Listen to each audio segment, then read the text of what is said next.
Assalamualaikum warahmatullahi wabarakatuh. Waalaikumsalam warahmatullahi. Para sahabat ekspedisi man, ketemu lagi sama kami di ini apa nih? Bukan perang.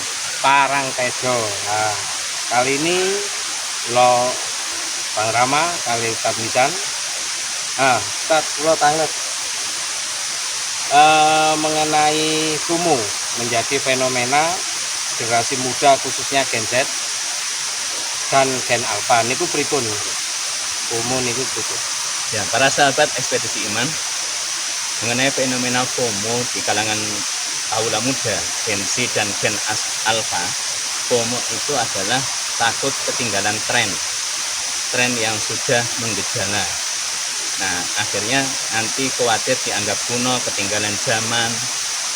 Akhirnya mereka sedih, timbul kesedihan karena nggak mengikuti tren. Nah, FOMO itu kita bagi menjadi beberapa segmen. Yang pertama adalah FOMO dalam hal kemaksiatan yang menyimpang, pelanggaran. Maka FOMO seperti ini tidak boleh diikuti karena itu pelanggaran, menyebabkan dosa. Seperti FOMO terkait dengan boneka labubu misalnya. Nah, itu adalah cerita-cerita mitos terkait dengan akidah tertentu yang berbeda dengan akidah Islam. Nah, yang kedua adalah FOMO yang mubah, yang dibolehkan. Seperti FOMO terhadap naik gunung, FOMO camping, FOMO dolan kecoban misalnya. Nah, FOMO seperti itu boleh diikuti asalkan dengan catatan ada perhitungan dan ada persiapan. Ketika naik gunung ada perhitungan dan persiapannya, tidak hanya menggebu-gebu. Akhirnya persiapannya kurang, logistiknya kurang, nggak bawa sleeping bag, hanya bawa tenda. Akhirnya terjadi hal yang tidak diinginkan seperti hipotermia. Nah, itu kan berbahaya. Nah, itu FOMO yang mubah. FOMO yang mengandung kebaikan. Nah, ini malah harus diikuti. Seperti ketika pada saat peringatan Maulid Nabi, itu bareng-bareng masang tuibon Maulid Nabi, cinta Islam, bangga menjadi follower Nabi. Nah, itu nanti kalau ikut akan mendatangkan pahala dari Allah Ta'ala karena didasari oleh kecintaan begitu kepada Nabi. Itu beberapa fenomena FOMO yang bisa kita perhatikan. Oh, bagus. FOMO yang maksiat ini harus ditinggalkan gitu. Nggak boleh diikuti. Terus ngeten, niki wonten fenomena itu mager. Lah mager niku pripun di Islam? Nggih, males gerak niki napa pripun? Jadi fenomena mager, males gerak ini juga terjadi pada kaula muda banyak. Nah, bukan kaula tua, ini kan kita kaula tua ini ya. Istilah mager itu pun baru sekarang kami dengar. Mager itu malas gerak. Itu pada Gen Z dan juga Gen Alpha ya. Mungkin efek dari dunia digital. Semuanya ada di tangan kan. Pesen makanan di tangan. Pesen belanja barang pakai di tangan sudah cukup sambil rebahan. Nonton film ya, sambil rebahan. Akhirnya semua hal itu malas gerak.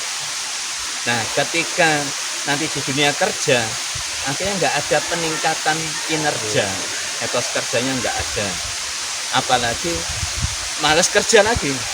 Sudah lulus kuliah, lulus sekolah, nggak mau kerja, mager, jaga no dari ya disediakan sama orang tuanya. Makan pun ambil makan pun minta disediakan, dianterin, ambil sendiri loh, itu nggak mau. Akhirnya ketika berkeluarga, pengennya semuanya ada di depannya, nggak mau cari kerja, males gerak. Ketika anaknya mau sekolah, nggak mau ngantarkan pilih sekolah yang mana yang sesuai dengan kemampuan anaknya atau kapasitas dompetnya misalnya. Nah, itu efeknya ngeri. Akhirnya ya itu tadi, ketika berkeluarga, ketika bekerja di masyarakat, males gerak, nggak punya tanggung jawab.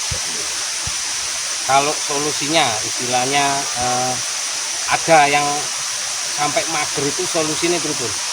Ya, solusinya memang harus diberi pemahaman pada mereka, pola pikirnya diubah, standar nilainya diubah.